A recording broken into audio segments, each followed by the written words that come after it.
In the beginning, there was nothing. Then there was the Earth.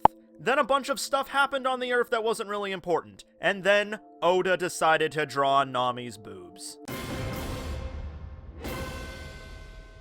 Hey everybody, Tekking101 here, and welcome back to another discussion video, and welcome to those that are just joining us. I know I'm getting an influx of brand new subscribers and viewers every single day, so just to give you a rundown on how all this works, I basically just sit here and talk about, various aspects of anime and manga, characters, plot, settings, and all that stuff. I very rarely go off on tangents. It's usually very scripted, very concise way that I portray this. So today's video is going to be about Oda-sensei's greatest manga, One Piece. We're going to be discussing how the female characters in that series are designed and how that affects the popularity of the series. Mainly we're going to be focusing on Nami, who is of course the navigator of the Straw Hat Pirates, and what to say about Nami. She's a very important character to the story just in general. She's full of overflowing plot, massive character development, huge themes, very enriched backstory, and she also has a very large chest. So yeah, we're going to be doing that. Okay, now screw that shit. I want to talk about tits again.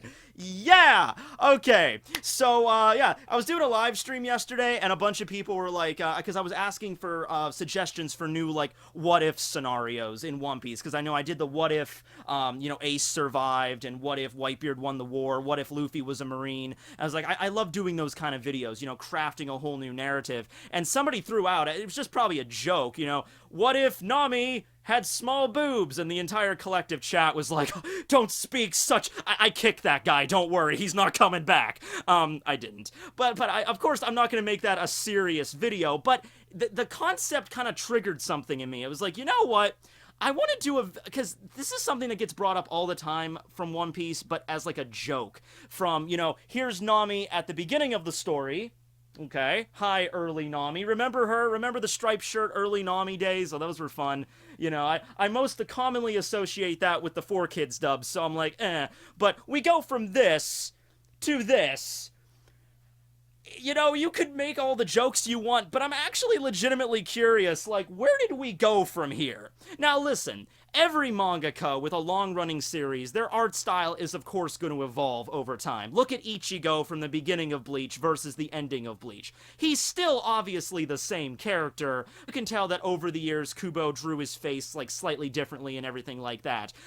Now with Nami, yeah, she's also still obviously the same character in both of these frames, but the dramatic difference of her design, it's pretty apparent, and this is even before we get to the time skip, by the way, so not even getting the time skip involved, here's Nami at the beginning of the story versus Nami during the Sabaody Archipelago arc. It's still a rather big change there, where Oda likes to make, his female characters' bodies very highly sexualized. So that, of course, means a very large bust, very thin waist, and very wide hips. And I cannot understate the thinness of that waist when I say it's a thin waist. I mean, seriously, look at this. We are talking pencil sized. We are talking if any of these women existed in real life, instantly just their backs would just snap in half. Way too top heavy here.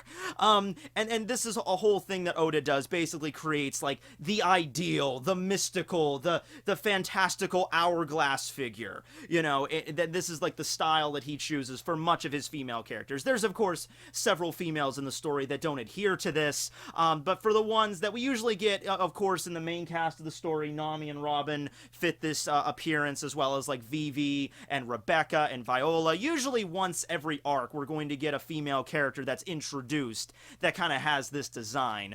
With Dressrosa, it was Viola and Rebecca. With Zoe, it was Wanda. And now in the Totland arc, of course, we have Pudding, who seems to have this design as well. So it's every arc a character is introduced with this kind of design. Now, the point I want to bring up here is, do you think that One Piece would be as popular as it is, the characters of One Piece would be just as popular now today if Oda chose a more realistic way to draw his female characters?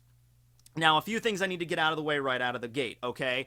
Number one, I understand it's not just female characters that are drawn in this very stylized way that just can't exist in real life. The men are also privy to it too. Women have huge boobs, the guys have huge muscles. I mean, look at Zoro here, look at Bellamy, Luffy's sporting like an 8-pack.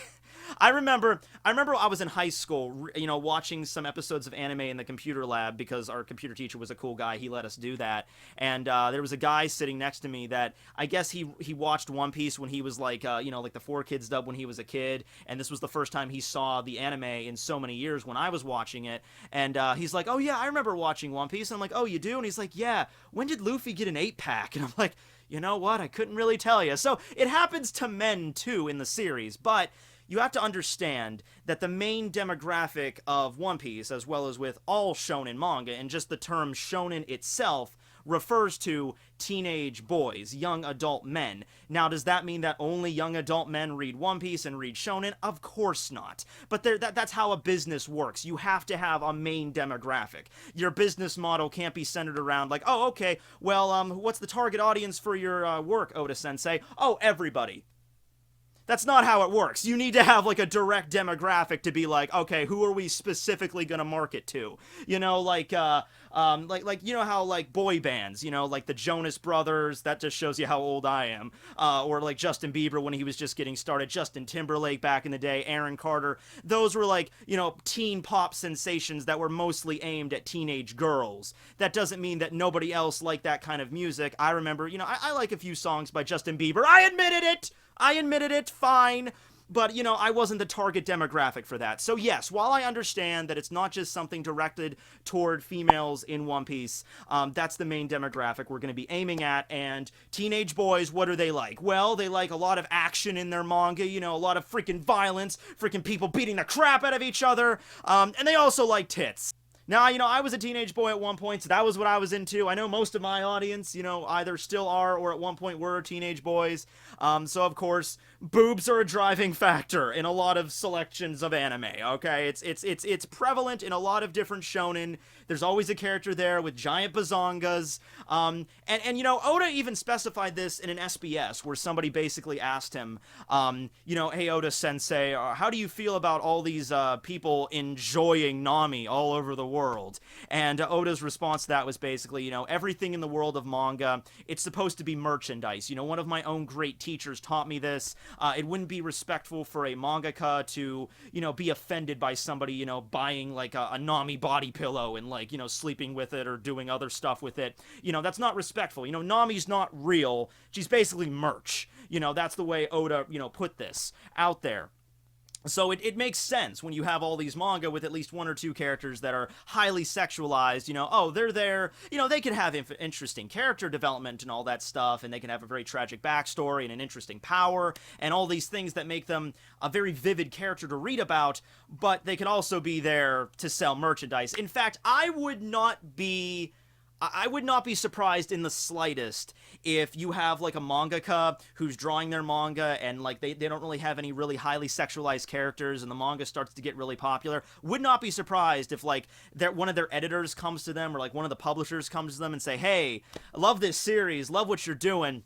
Could you introduce a character that has, like, really huge boobs? Because I feel like that would make this sell a lot better. Like, I'm not saying that's what actually goes down, but would not be surprised in the slightest. You know, I don't think you would be either. So with that being said, let's take a look at how Nami was at the beginning of the story. How all the characters were, before Oda really got his stride with the way he draws manga. Well, not even like how he draws manga now, just that's just how he drew manga back then, and it's just changed over 20 years, you know? She was first introduced. Okay, and obviously she's still depicted as a very attractive young woman. She's 18 at the beginning of the story. You know, and this is a character that could kind of exist in the real world. Her waist is still kind of a little snappable there. But not even close to the ridiculous proportions we're going to get to later. She very clearly has a larger than average bust and everything like that.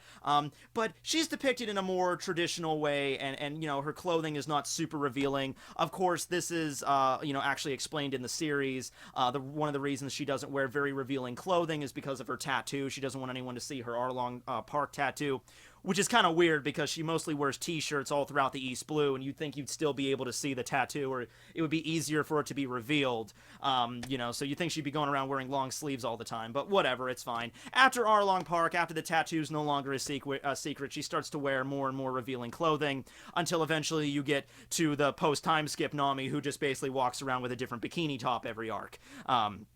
you know, that's how it goes there. Now, in the beginning of the story, Nami is not against using her good looks to get what she wants, to distract men, to, you know, steal treasure away, or the Going Merry when she, you know, was flirting with Yosaku and Johnny to get them knocked off the ship so she could steal the Going Merry and head back to Arlong Parks. So from the perspective of many characters at the beginning of the story, Sanji included, Nami is still a very attractive woman in that sense there, right? And then it's something that just kind of slowly changes. Yeah, I talked about the revealing clothing after Arlong Park, but in Alabasta, her boobs are noticeably bigger than they were at the beginning of the story. Eni's Lobby, once again, they're much larger. The proportion in Eni's Lobby, that's really when you start to notice the proportions thing, how her waist starts getting very, very thin and her hips begin to get more wide, and she kind of just stays with that general design up until the end of part 1 of the story. Now, something else to bring up here is that the manga, what Oda draws, and the anime, depending which version of the anime it is, whether or not it's just the TV anime or if it's an OVA special, they kind of take their own liberties with that. Alright, and I think that's something that makes the proportions of these characters really noticeable is the anime. Because look at, like, this stuff here. These proportions, these are not what Oda draws, okay? Nami's boobs are not nearly this big in the manga as they are here in the anime. And just to prove that, look here, I mean, this is Nami post-time skip. This is in the cover spread that Oda drew.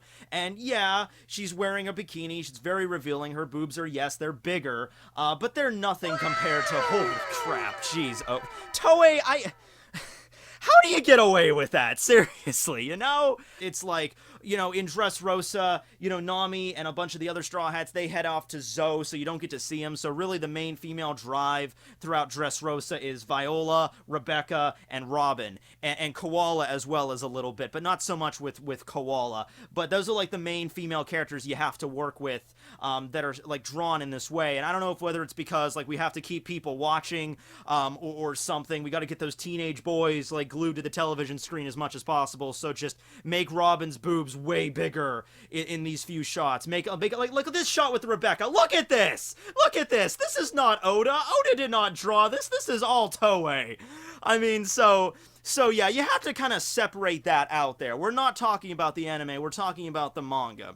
And, you know, I don't feel like this was pressure by any higher power. You know, I don't feel like Oda's editor came to him and said, hey, you know, I know you're doing this time skip thing. You know, that's great and all.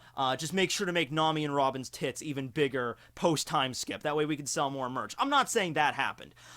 Oda's come out and said, Oda's a man, he's a tit guy, all right? Oda likes big boobs. He's come out and said it in multiple SBS questions. Not even just one or two. Like, I could probably, like, if you just had all the SBSs in front of you, you could probably pick out no less than a dozen times that Oda has professed his love for, you know, a large buxom chest. Okay, that's just how that's his personal thing. And it's his manga, so that's kind of an argument I can't really be mad about. He's just like, hey, it's my manga. I'm just gonna draw characters like this, you know? And I when I did Nami's discussion video in the Straw Hat series, I discussed it's kind of like a joke where, you know, Nami is all about money, like that's one thing that she loves in the One Piece story, and because of the way she's drawn, the very sexualized way that she's depicted, and in the outfits she's worn, like all the figurines and all the body pillows and all the stuff that are being sold with Nami's image on it, Nami is basically generating her own small fortune. You know, and I think that's kind of maybe a reference that maybe Oda's aware of. I just find that funny.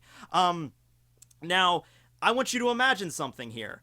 Imagine that the One Piece story is exactly the same. All of the character dialogue, all the character development from Nami is all the same. She has the same backstory with Bellamere, same abilities with the Climb Attack, same relationships with everybody, except she's not drawn like this. She's drawn in a much more realistic style. Same way, you know, for Robin and all the other female cast, I'm just using Nami as like a proxy for this because she's the one I think this is exploited the most with her in the anime, and that's the one that you're gonna like if you're gonna look up a lot of like top 10 anime women on the internet, like top 10 sexiest anime girls, you know, Nami's usually gonna be in the top 3, usually number 1.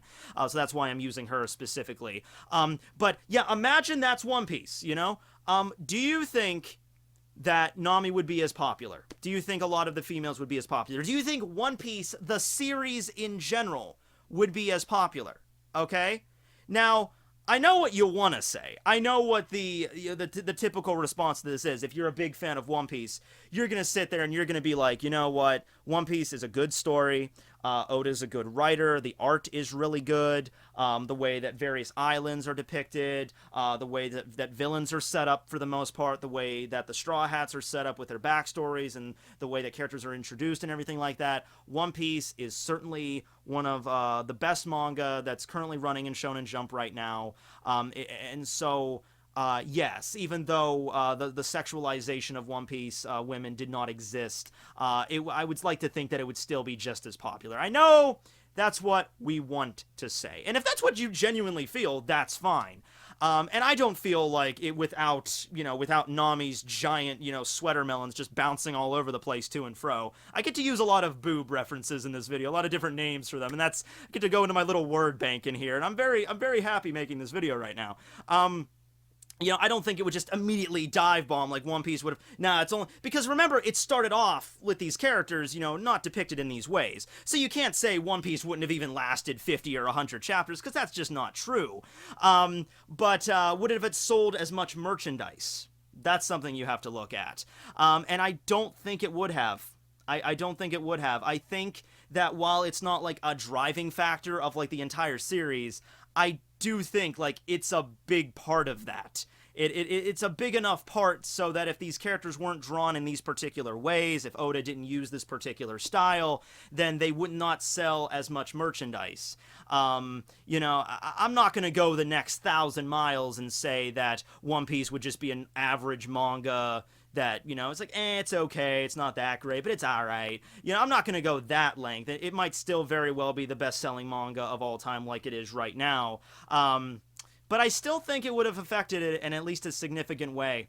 If we're going to put like a percentage on this, a negligible amount would be like, oh yeah, it's going to affect it in like a less than 1% way. I don't think it would be less than 1%. If we're going to put a percentage on it, I would say maybe 5 to 10%. It would have affected the popularity of the series, considering the main target demographic it's aimed after, considering all of the people all over the world right now that are enjoying Nami's figure masturbating furiously in front of their computers to her, that go out and buy Nami merch and all that stuff, and draw all the fan art of all the characters and everything like that, which is also a very big part of any fandom. Yeah, and I don't want you to think that I'm just sitting here thinking like, oh, I'm just a massive pervert. Although I am a significant pervert. I'm not a massive pervert though. That like oh yeah, all that One Piece matters is just it's just boobs. All I'm doing is watching the series and watching Nami's boobs and stuff. It isn't.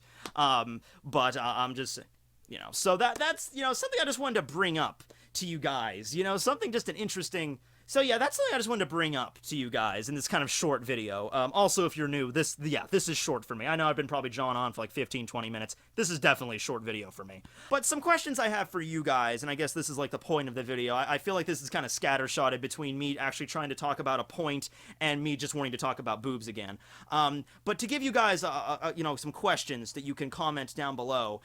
Number one, why do you think Oda decided to make the choice from going from this to this? Do you think it was just, an artistic choice that just happened slowly over time, it just developed into this? Or do you think it was some outside source that influenced him? Or do you just think that over the years, he was, One Piece was getting more popular, he had more freedom, and he was just like, you know what? This is the kind of body I want to draw, so this is the kind of body I'm going to draw, and that's it. Do you think that the design of the females in One Piece, as well as the men, is a driving force for the One Piece popularity, selling merchandise and getting more eyeballs glued to Toei every Sunday morning in Japan, selling more tankobons, of that nature? Do you think the sexualization is like that big of a deal, that it affects the One Piece, it affects the popularity of the entire series in a significant way? And when I say significant, I mean like what I was talking about earlier, like anything like 5-10%, something like that. Yeah, and the third, I guess, is which character do you think got this the worst? Which character do you think had, like, the sexualization done to them in the anime the absolute worst? I really kind of want to say in the Dressrosa arc, and in Zoe as well, the way they portray Robin is really, really ridiculous with what they're getting with there. I want to say she kind of got it the worst, but in Totland they seem to be like focusing on Nami a lot, especially in the recent episodes when they were like freed from the prison. You know, there's many scenes, you know, when Amande was like grabbing the Vivara card out of Nami's boobs, and even in the manga, Oda depicts Nami's cleavage as basically a pocket dimension where she can just store, you know, Vivara card, climb attack. Oh, the climb attack. Oh, good lord, Toei took that with incredible, like, yeah, I know, right? Doesn't that look like a, yeah, but in the manga, you know, Oda depicts it like that too, you know, but in the anime, they just go all balls deep with it. So yeah, those are the 3 questions for you, I guess I have. Hope you enjoyed this video. If you're a guy, you definitely enjoyed this video just because of all the boobs I showed. You know, but this was an analysis, so it probably, this should definitely not get demonetized. You know, and if you're a woman and you were insulted by this, I apologize. Like 95% of my audience is dudes. I gotta cater to what it is, but you know, I should definitely do, you know what, I said this when I did the boob poll. I'm definitely gonna do like a top 10, 15, whatever, hottest guys in One Piece. I'm gonna need some women to help me with that, though, because I'm not very good at you know, I think from a woman's perspective, when they look at, like, One Piece women, like Nami, Robin, Vivi, and all that stuff, they're like, oh, they all have, pretty much a similar body type. They all have big boobs and big asses. So maybe but from a guy's perspective with another guy in One Piece, it's kind of the same thing. It's just like, oh, well, Sanji's ripped, Zoro's ripped, Luffy's ripped, all these admirals are ripped. You know, I can't decide, you know, so I might have to, you know, consult some of my female audience for that.